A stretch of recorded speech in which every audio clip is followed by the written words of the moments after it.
اعوذ باللہ من الشیطان اللعین الرجیم بسم اللہ الرحمن الرحیم الحمد للہ رب العالمین الصلاة والسلام علی اشرف الانبیاء والمرسلین وعلی آلہ الطیبین الطاہرین المعصومین الذین اذہب اللہ عنہم الرجس وطہرہم تطہیرا اما بعد۔ ہماری آپ کے ساتھ تقلید کے موضوع پر گفتگو جاری تھی، اور اس سلسلے میں ہماری یہ کوشش تھی کہ سوال اور جواب کی صورت میں مسائل کو آپ کے سامنے بیان کیا جائے تاکہ کسی کے ذہن میں کوئی ابہام نہ رہ جائے۔ ہماری گفتگو اس مرحلے تک پہنچی تھی کہ اگر انسان کا مرجع تقلید اس دنیا سے رخصت ہو جاتا ہے تو ایسی صورتحال میں اس کے کیا وظائف ہیں۔ پہلا سوال جسے آج ہم آپ کی خدمت میں بیان کریں گے اور پھر اس سوال سے متعلق جواب پیش کریں گے۔ سوال کچھ یوں ہے کہ مردہ مجتہد کے فتوے کو چھوڑ کر زندہ مجتہد پر اس کے فتوے پر عمل کرنے کے بعد دوبارہ مردہ مجتہد کے فتوے کی طرف رجوع کرنے کا کیا حکم ہے۔ اس سلسلے میں مرحوم امام خمینی رحمۃ اللہ علیہ، رہبر معظم انقلاب اسلامی، اور حضرت آیت اللہ العظمیٰ سیستانی، تینوں شخصیات کا فتویٰ ایک ہی ہے۔ سوال آپ کے سامنے بیان کر دیا، جواب سے یہ سوال مزید واضح ہو جائے گا اگر کسی کے ذہن میں سوال واضح نہ ہوا تو۔ جواب میں فرماتے ہیں کہ اگر مقلد کسی مسئلے میں کسی مجتہد کے فتویٰ پر عمل کرے اور پھر وہ مجتہد فوت ہو جائے، یہاں انسان ایک نئے زندہ مجتہد کے فتوے پر اسی مسئلے میں عمل کرتا ہے، تو کیا اب یہ دوبارہ اس مردہ مجتہد کے فتوے کی طرف واپس پلٹ سکتا ہے؟ تو یہ تینوں بزرگواران فرما رہے ہیں کہ نہیں، دوبارہ وہ اس مردہ مجتہد کے فتویٰ کی طرف واپس نہیں پلٹ سکتا ہے۔ لیکن اگر زندہ مجتہد کسی مسئلے میں فتویٰ نہیں دیتا بلکہ احتیاط واجب کا کہتا ہے، اور یہ شخص جو مردہ مجتہد کی تقلید پر باقی تھا احتیاط واجب میں اس زندہ مجتہد کی طرف رجوع کرتا ہے، تو یہ دوبارہ اس فتوے میں مردہ مجتہد کی طرف واپس جا سکتا ہے۔ اسی مسئلے کو میں ایک مثال کی صورت میں آپ کے سامنے بیان کرنے کی کوشش کرتا ہوں۔ مثلاً ایک مجتہد ہے جو یہ کہتا ہے کہ نماز کی تیسری اور چوتھی رکعت میں تسبیحات اربعہ کو ایک مرتبہ پڑھنا واجب ہے۔ میں اس مجتہد کا مقلد تھا اور میں نے ان کی زندگی میں اس مسئلے پر عمل کیا اور تسبیحات اربعہ کو تیسری اور چوتھی رکعت میں ایک مرتبہ ادا کیا کرتا تھا۔ اب یہ میرے مجتہد اس دنیا سے رخصت ہو چکے ہیں اور ان کا انتقال ہو چکا ہے۔ میں نے رجوع کیا ایک زندہ مجتہد کی طرف کہ جو اس مسئلے میں فتویٰ نہیں دیتے بلکہ احتیاط واجب کا کہتے ہیں، اور فرماتے ہیں کہ نماز کی تیسری اور چوتھی رکعت میں احتیاط واجب کی بنیاد پر 3 مرتبہ تسبیحات اربعہ کہی جائے۔ کچھ عرصہ میں نے اس احتیاط واجب پر عمل کیا اور نماز کی تیسری اور چوتھی رکعت میں 3 مرتبہ تسبیحات اربعہ کو انجام دیا۔ اب کیا میں دوبارہ اس پہلے والے مجتہد کی طرف پلٹ سکتا ہوں اور اپنی نماز میں ایک مرتبہ تسبیحات اربعہ کہوں؟ تو یہاں فقہا فرما رہے ہیں کہ چونکہ ان زندہ مجتہد نے احتیاط واجب کا کہا تھا، صریح فتویٰ نہیں دیا تھا، لہٰذا آپ اس مسئلے میں اپنے سابقہ مردہ مجتہد کی طرف رجوع کر سکتے ہیں، ان کے فتویٰ پر لوٹ سکتے ہیں اور ایک مرتبہ اپنی نماز میں تسبیحات اربعہ کو کہیں، آپ کی نماز درست ہے۔ البتہ یہاں اگر یہ زندہ مجتہد باقاعدہ صریح فتویٰ دیتا کہ ایک دفعہ نہیں بلکہ 3 دفعہ تسبیحات اربعہ پڑھنا واجب ہے، اور میں وہ ایک دفعہ والا فتویٰ چھوڑ کر یہ 3 دفعہ والے فتوے پر آ جاتا ہوں اور 3 دفعہ پڑھتا ہوں، تو اب یہاں میں واپس اس مجتہد کی طرف نہیں لوٹ سکتا۔ یہ مسئلہ اس طرح سے ہے۔ آگے مسئلہ جو ہم آپ کی خدمت میں نقل کر رہے ہیں سوالیہ انداز میں، وہ اس طرح سے ہے کہ مجتہد کے انتقال کے بعد اس کی وکالت اور اس کی اجازت کا کیا حکم ہے۔ مثلاً سوال کچھ اس طرح سے کیا جائے کہ ایک مجتہد ہے، اس نے اپنی زندگی میں کسی شخص کو اپنا وکیل مقرر کر رکھا ہے، یا کسی کو معین کیا ہے کہ وہ اوقاف میں تصرف کرے، یہ جو موقوفات ہوتی ہیں ان میں وہ تصرف کرے، یا مجتہد نے کسی کو متعین کیا ہے کہ وہ میت کی وصیتوں پر عمل کرے، یا مجتہد نے کسی کو معین کیا ہے کہ وہ قاصر افراد کے اموال میں دخل و تصرف رکھے۔ اب یہاں مجتہد کا انتقال ہو گیا ہے، تو سوال یہ پیدا ہوتا ہے کہ یہ وکیل، اوقاف میں تصرف والا وکیل، وصیتوں پر عمل درآمد کرنے والا شخص، یا قاصر افراد کے اموال میں تصرف کرنے والا شخص، ان کے پاس جو مجتہد کی طرف سے اجازت نامے تھے، جو وکالت نامے تھے، ان کے بارے میں کیا مسئلہ ہے؟ اس مسئلے میں مرحوم امام خمینی رحمۃ اللہ علیہ اور آیت اللہ مکارم شیرازی دونوں مجتہدین یہاں پر متفقہ طور پر بیان کرتے ہیں کہ اس شخص، یعنی مجتہد کے انتقال کے بعد اس شخص کی وکالت اور اجازت ختم ہو چکی ہے، یعنی یہ شخص خود بخود معزول ہو جائے گا، چونکہ اس کا مجتہد اس دنیا سے رخصت ہو چکا ہے۔ یعنی اس کی وکالت اور اس کا اجازت نامہ جو مجتہد نے اپنی زندگی میں ان افراد کو دیا تھا، وہ اجازت نامہ باطل ہو جائے گا، وہ وکالت نامہ باطل ہو جائے گا، اور اب یہ اس میت مجتہد کی اجازت اور وکالت کی بنیاد پر ان سابقہ امور کو انجام نہیں دے سکتا۔ یہاں پر مرحوم امام خمینی رحمۃ اللہ علیہ اور آیت اللہ مکارم شیرازی ایک مزید سٹیپ بھی بیان کرنا چاہتے ہیں اسی مسئلے سے متعلق،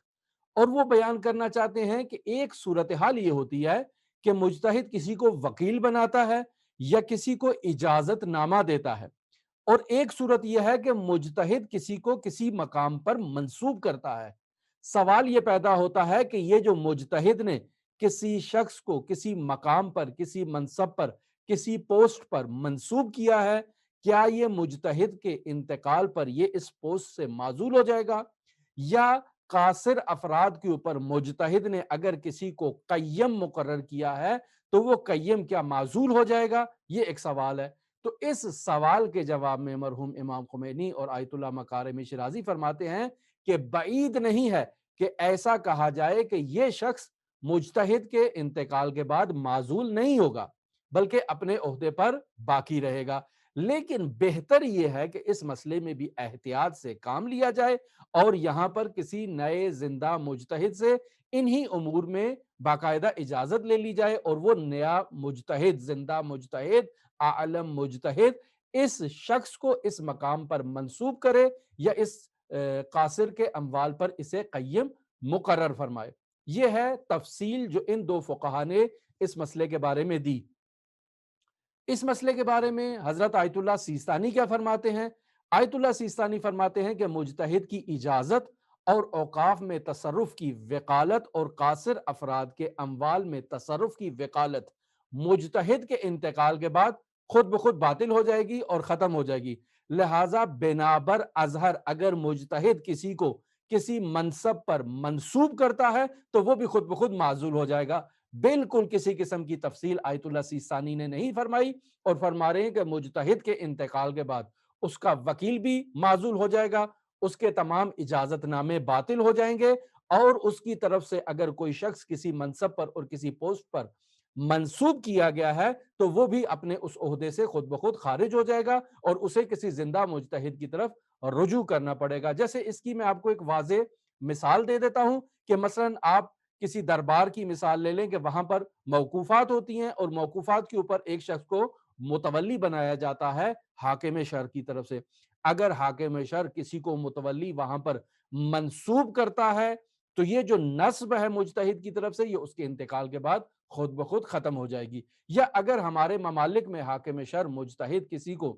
وجوہات شرعیہ کے اخذ کرنے میں جو ہے وہ اپنا وکیل قرار دیتا ہے، یا اس کے علاوہ وہ ان کو کوئی اجازت نامہ دیتا ہے، تو مجتہد کے انتقال کے بعد وہ اجازت نامہ ختم ہو جائے گا، وہ وکالت نامہ ختم ہو جائے گا، اور وہ اگر کسی منصب پر مجتہد کی وجہ سے منسوب ہوا ہے تو وہ بھی ختم ہو جائے گا۔ اگلا سوال میں آپ کی خدمت میں جو پیش کر رہا ہوں وہ ممیز بچے سے متعلق ہے، یعنی ایک بچہ ہے جس کی عمر ابھی 15 سال نہیں ہوئی ہے، یا بچی ہے جس کی عمر ابھی 9 سال مکمل نہیں ہوئی ہے قمری۔ 8 سال کی بچی ہے، 12 سال کا بچہ ہے یا 13 سال کا بچہ ہے،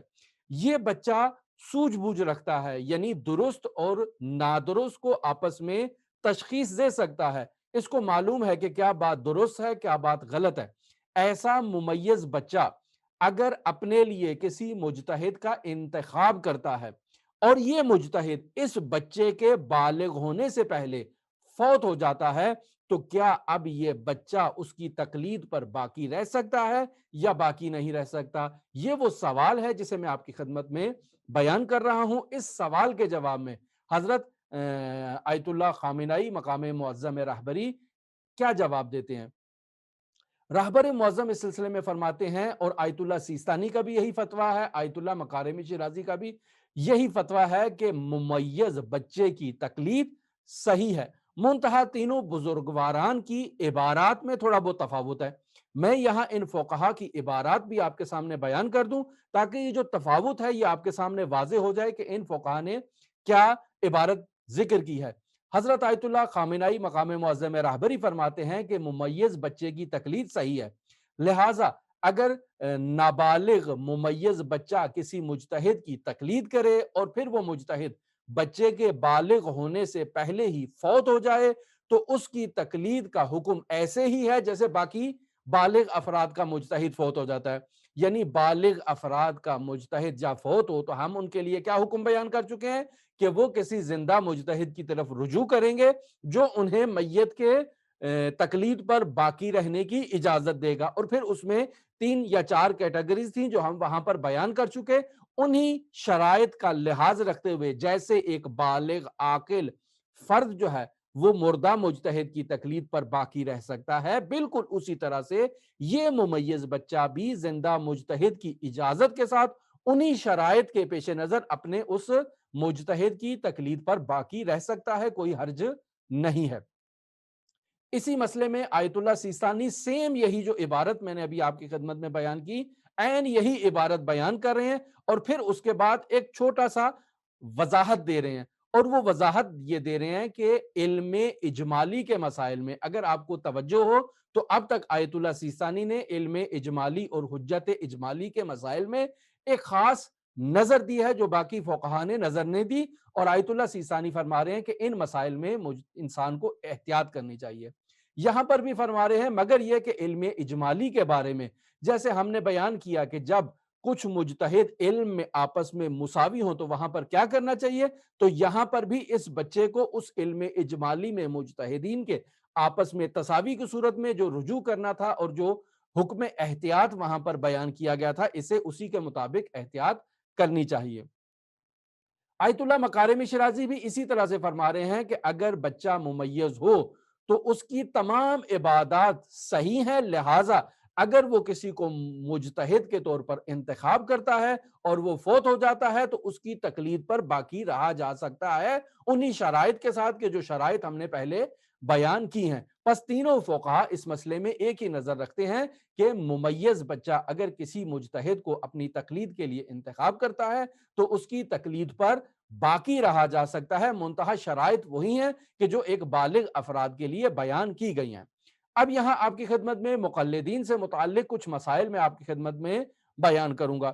پہلا مسئلہ وہ مسائل جن کا سیکھنا واجب ہے، روزمرہ زندگی کے انسان کو مسائل پیش آتے ہیں، ان کے جاننے کے بارے میں ان کے سیکھنے کے بارے میں فقہا کیا کہتے ہیں۔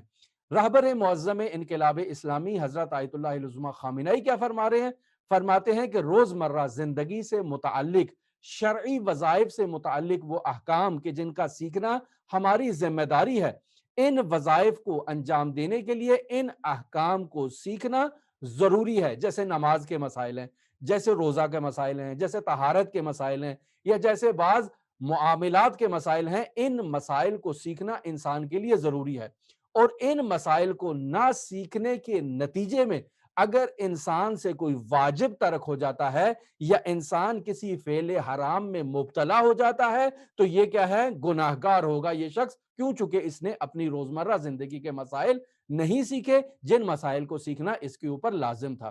اسی سوال کے جواب میں امام خمینی رحمۃ اللہ علیہ، آیت اللہ مکارم شیرازی اور آیت اللہ سیستانی ایک جواب دے رہے ہیں، اور وہ جواب یہ ہے کہ روزمرہ زندگی میں درپیش غالب مسائل جو انسان کو پیش آتے ہیں ان کا سیکھنا انسان کے اوپر واجب ہے۔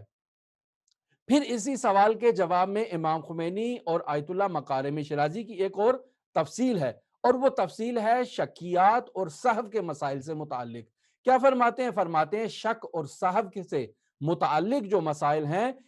ان مسائل کو اس مقدار میں انسان کے اوپر سیکھنا واجب ہے جس مقدار میں انسان کو ان کی ضرورت پیش آتی ہے۔ لیکن اگر انسان مطمئن ہوتا ہے کہ وہ شک کے مسائل میں یا سہو کے مسائل میں اصلاً مبتلا ہی نہیں ہوگا، انہیں یہ مسائل اصلاً پیش ہی نہیں آئیں گے، تو جو اس نے عمل انجام دیا ہے وہ اس کا عمل صحیح ہے، خواہ اس نے شک اور سہو کے مسائل کو نہ ہی سیکھا ہو، تب بھی اس کا وہ عمل جو ہے جو اس نے انجام دیا ہے وہ بالکل درست ہے، اور اس میں کسی قسم کی مشکل نہیں ہے۔ آیت اللہ سیستانی یہاں پر ایک عبارت بیان فرما رہے ہیں کہ جسے ہم آپ کی خدمت میں پیش کرتے ہیں۔ فرماتے ہیں کہ عبادات کے اجزاء اور شرائط کو سیکھنا واجب ہے، اور اس بات کا علم کہ اس کی عبادت تامل اجزاء ہے یا تامل اجزاء و شرائط ہے، اس بات کا علم ہونا اس کے لیے کیا ہے؟ کفایت کرتا ہے۔ علم تفصیلی حاصل کرنا انسان کے لیے ضروری نہیں، فقط اسی حد تک اس کا علم اجمالی جو ہے وہ اس کے لیے کفایت کرتا ہے۔ اور شک اور سہو کے ایسے مسائل جو مکلف کے لیے مبتلا بے ہوں، ان مسائل کا سیکھنا انسان کے اوپر واجب ہے۔ کیوں؟ چونکہ یہ مسائل انسان کو روزمرہ زندگی میں پیش آئیں گے، اور ان پہ جب اس کو پیش آئیں گے تو عمل کرنا ہے، اور اگر ان مسائل کو وہ نہیں سیکھے گا تو یا اس سے کوئی واجب ترک ہو جائے گا، یا وہ کسی حرام میں مبتلا ہونے کا اس کا خوف برقرار رہتا ہے۔ اسی مسئلے میں مزید آیت اللہ سیستانی کیا فرما رہے ہیں کہ مکلف پر ایسے مسائل کا سیکھنا واجب ہے جن کے بارے میں وہ احتمال دیتا ہے کہ اگر وہ ان مسائل کو نہیں سیکھتا تو اس سے کوئی واجب ترک ہو جائے گا یا وہ کسی فعل حرام میں مبتلا ہو جائے گا۔ بس یہ وہ مسائل ہیں کہ جو انسان کو روزمرہ زندگی میں پیش آتے ہیں، ان مسائل کو سیکھنا انسان کے اوپر واجب ہے۔ رہبر معظم فرما رہے تھے کہ ضروری ہے، وہاں انہوں نے واجب کا فتویٰ باقاعدہ صراحت کے ساتھ نہیں دیا۔ ہم اگلے سوال کی طرف چلتے ہیں۔ ہمارا اگلا سوال جسے ہم نے آپ کی خدمت میں بیان کیا وہ یہ ہے کہ اگر کسی مسئلے میں انسان کا مرجع تقلید فتویٰ نہیں دیتا تو یہاں انسان کی کیا ذمہ داری ہے؟ انسان کو کیا کرنا چاہیے؟ اس مسئلے میں مرحوم امام خمینی رحمۃ اللہ علیہ، آیت اللہ سیستانی اور حضرت آیت اللہ ناصر مکارمی شیرازی کیا فرما رہے ہیں؟ کہتے ہیں کہ جب بھی مجتہد عالم کسی مسئلے میں فتویٰ نہیں دیتا تو یہاں پر انسان کو اعلم فالاعلم کی رعایت کرتے ہوئے دوسرے مجتہد کی طرف کے جو باقاعدہ یہاں پر فتویٰ دیتا ہے اس سے فتویٰ اخذ کرنا اس کے لیے جائز ہے۔ خواہ احتیاط کرنا یہاں پر ممکن ہے اس کے لیے، لیکن احتیاط پر وہ عمل کرنا اس کے لیے لازم نہیں ہے۔ وہ فتویٰ لے سکتا ہے اور اس کے لیے یہ فتویٰ لینا جائز ہے۔ اسی مسئلے میں رہبر معظم انقلاب اسلامی حضرت آیت اللہ خامنئی کیا فرماتے ہیں؟ فرماتے ہیں کہ وہ مسائل جن میں مجتہد اعلم فتویٰ نہیں دیتا، ان مسائل میں ایسے مجتہد کی طرف رجوع کرنا جس نے احتیاط کی رعایت نہ کی ہو اور صریح فتویٰ دیا ہو، اس کی طرف رجوع کرنا جائز ہے، لیکن اعلم فالاعلم کی رعایت کے ساتھ۔ اور یہ اعلم فالاعلم کا مسئلہ میں آپ کی خدمت میں پہلے بیان کر چکا ہوں۔ اب یہاں آگے مسئلہ جو بیان ہو رہا ہے وہ جاہل قاصر اور جاہل مقصر سے متعلق ہے۔ پہلے میں یہاں آپ کی خدمت میں ڈیفینیشن کر دوں، تعریف کر دوں کہ جاہل قاصر اور جاہل مقصر کسے کہا جاتا ہے۔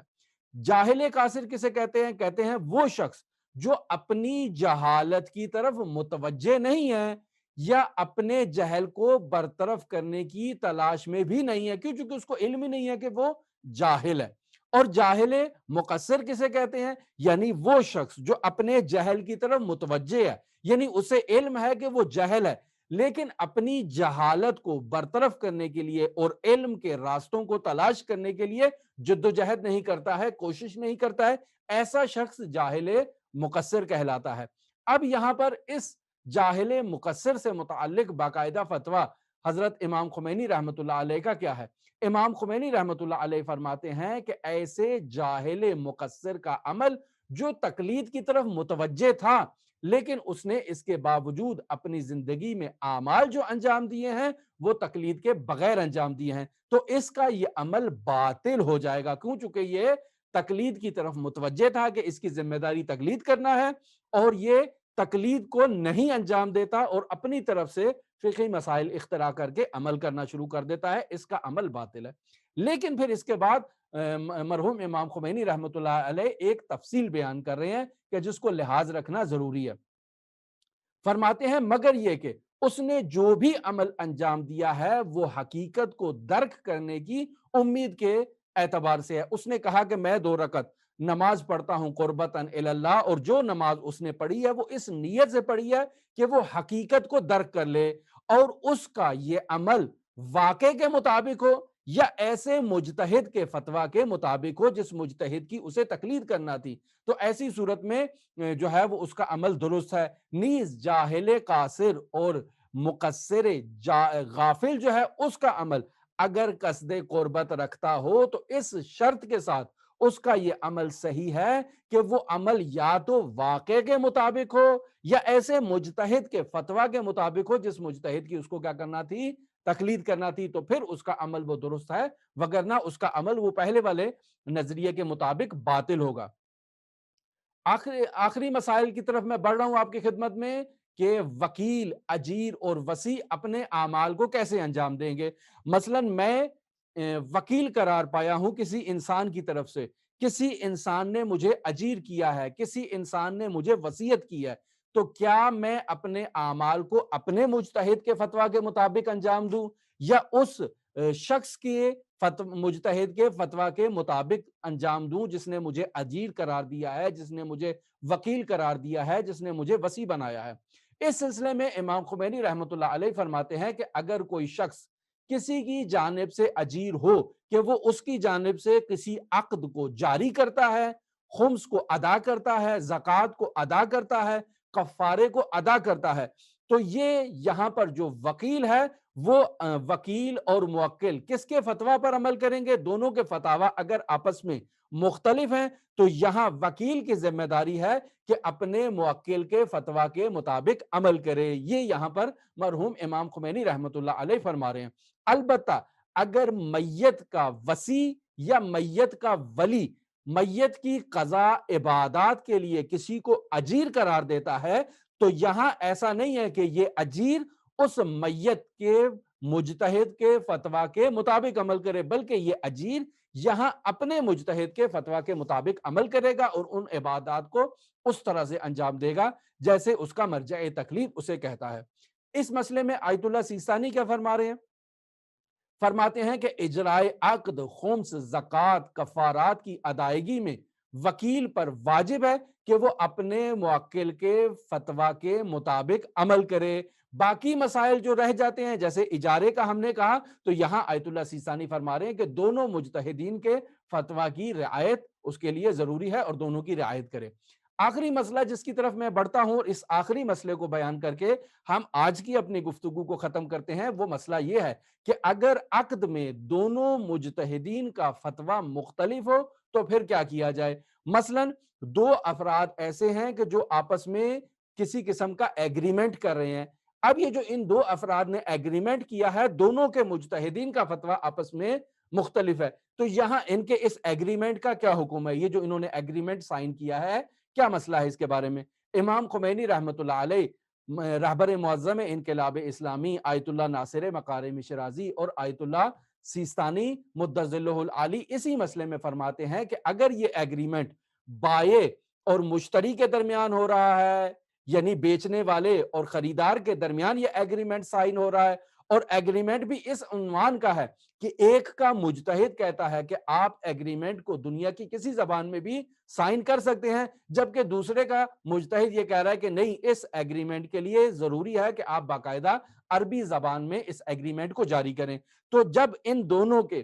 مجتہدین کا یہ اختلاف فتویٰ یہاں پر آ جاتا ہے تو ایسے میں کیا ہونا چاہیے؟ تو ایسے میں فرما رہے ہیں کہ گاہک ایسے مجتہد کی تقلید کر رہا ہے کہ جو کہہ رہا ہے کہ ایسا ایگریمنٹ باطل ہے، جبکہ وہ جو بائع ہے، جو خریدنے والا ہے، وہ ایسے مجتہد کی تقلید کر رہا ہے جو کسی بھی زبان میں اس ایگریمنٹ کو درست جانتا ہے۔ تو یہاں یہ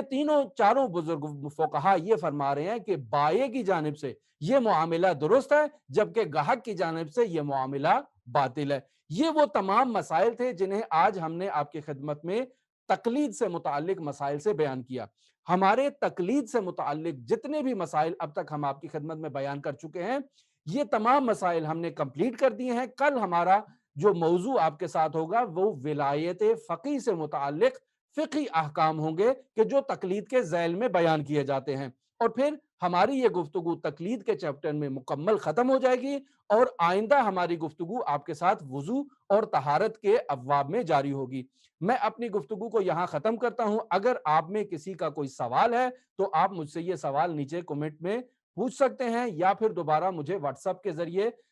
رابطہ کر سکتے ہیں۔ ہماری یہ گفتگو ہمارے چینل پر اپلوڈ کر دی جائے گی، آپ وہاں بھی اس کو مشاہدہ کر سکتے ہیں۔ جی، آخری پوائنٹ آپ نے کہا کہ دوبارہ میں بیان کروں۔ آخری پوائنٹ اس میں یہ تھا کہ سوال یہ ہم نے کیا ہے کہ انسان دو افراد ہیں جو آپس میں ایگریمنٹ کر رہے ہیں خرید و فروخت کا۔ یہ جو دو افراد آپس میں ایگریمنٹ کر رہے ہیں، دونوں کے مجتہدین مختلف ہیں۔ ایک کا مجتہد کہہ رہا ہے کہ آپ ایگریمنٹ کسی بھی لینگویج میں کر سکتے ہیں، کوئی مشکل نہیں ہے، جبکہ دوسرے کا مجتہد کہہ رہا ہے کہ کسی بھی لینگویج میں آپ کو ایگریمنٹ کرنے کی اجازت نہیں ہے۔ یہ دو افراد کون سے ہیں؟ ایک بائع ہے جس نے کسی چیز کو خریدنا ہے، ایک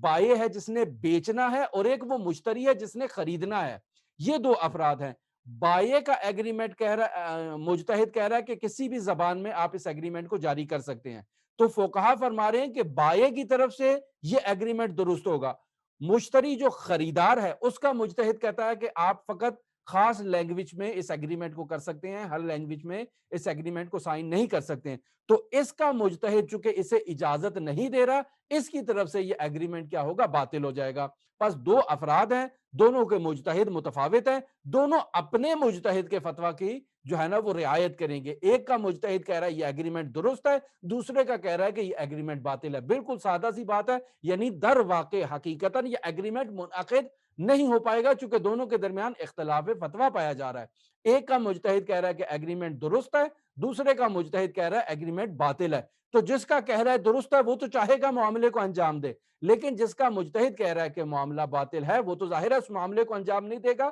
تو نتیجتاً یہ معاملہ عملاً جو ہے وہ انجام نہیں پائے گا۔ سوال آپ نے فرمایا کہ ہم دوبارہ آپ کی خدمت میں جاہل قاصر اور جاہل مقصر سے متعلق وضاحت کریں۔ اس سلسلے میں رہبر معظم انقلاب اسلامی باقاعدہ جاہل قاصر اور جاہل مقصر کی تعریف فرماتے ہیں۔ کیا فرماتے ہیں؟ فرماتے ہیں جاہل قاصر وہ شخص ہے جو اپنی جہالت کی طرف متوجہ اور اپنے جہل کو برطرف کرنے کے لیے جدوجہد نہیں کر رہا ہے، لیکن جاہل مقصر وہ ہے جو اپنے جہل کی طرف متوجہ ہے۔ پہلا شخص متوجہ نہیں تھا،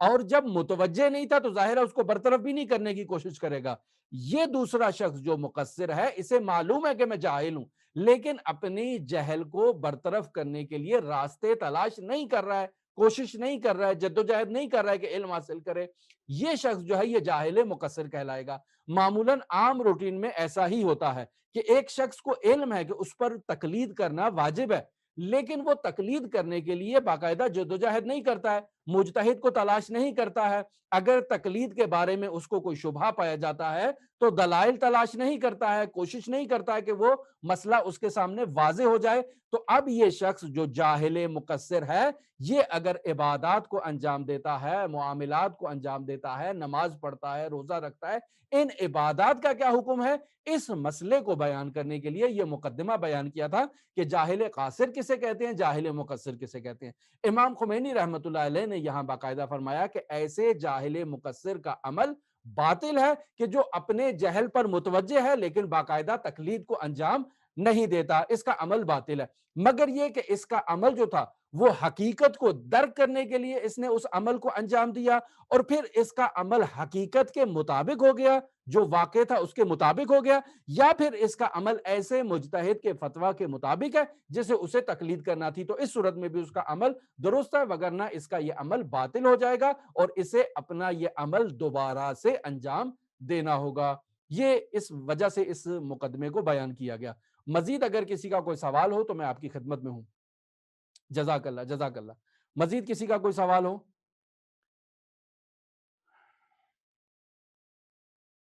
جزاک اللہ۔ اللهم صل على محمد وآل محمد يا محمود بحق محمد يا أعلى بحق علي يا فاطر بحق فاطمة يا محسن بحق الحسن يا قديم الإحسان بحق حسین علیہ الصلوۃ والسلام۔ بارہ عظمت قرآن و عظمت اہل بیت کا واسطہ یہ جو فقہی مسائل ہم نے بیان کیے اسے اپنی بارگاہ میں ہم سے قبول و مقبول فرما، ہمیں علم دین حاصل کرنے کی توفیق عطا فرما، جو علم عطا کیا اس پر عمل کرنے کی توفیق عطا فرما۔ عظمت قرآن و عظمت اہل بیت کا واسطہ تمام مؤمنین کی دینی شرعی حوائج کو پورا فرما۔ عظمت قرآن و عظمت اہل بیت کا واسطہ جو بیمار ہیں ان کو شفائے کاملہ عاجلہ عطا فرما، جو مقروض ہیں ان کے قرضوں کو خزانہ غیب سے ادا فرما۔ عظمت قرآن و عظمت اہل بیت کا واسطہ جو مومنین مشکلات میں ہیں، پریشانیوں میں ہیں، ان کی مشکلات کو اور پریشانیوں کو برطرف فرما۔ عظمت قرآن و عظمت اہل بیت کا واسطہ امام زماں کو ہم سے راضی و خوشنود فرما، حضرت کے ظہور میں تعجیل فرما اور ہمیں امام زماں کے اصحاب و انصار میں شمار فرما۔ اللہم صلی علی محمد و آل محمد وعجل فرج قائم آل محمد۔ کل انشاءاللہ درست ہمارا درس جو ہے وہ مقررہ ٹائم پر پاکستان کے وقت کے مطابق 6 بجے اور ہندوستان کے وقت کے مطابق 7:30 بجے شروع ہو جائے گا، تشریف لے آئیے گا۔ کل کا ہمارا موضوع ولایت فقیہ سے متعلق فقہی مسائل ہیں جنہیں رہبر معظم نے بیان کیا ہے، یہ ہم کل اپنی گفتگو کمپلیٹ کریں گے اور اس کے بعد آئندہ ہفتے کو ہم باقاعدہ طہارت اور وضو کے مسائل میں داخل ہوں گے۔ اللہم صلی علی محمد و آل محمد وعجل فرج قائم آل محمد۔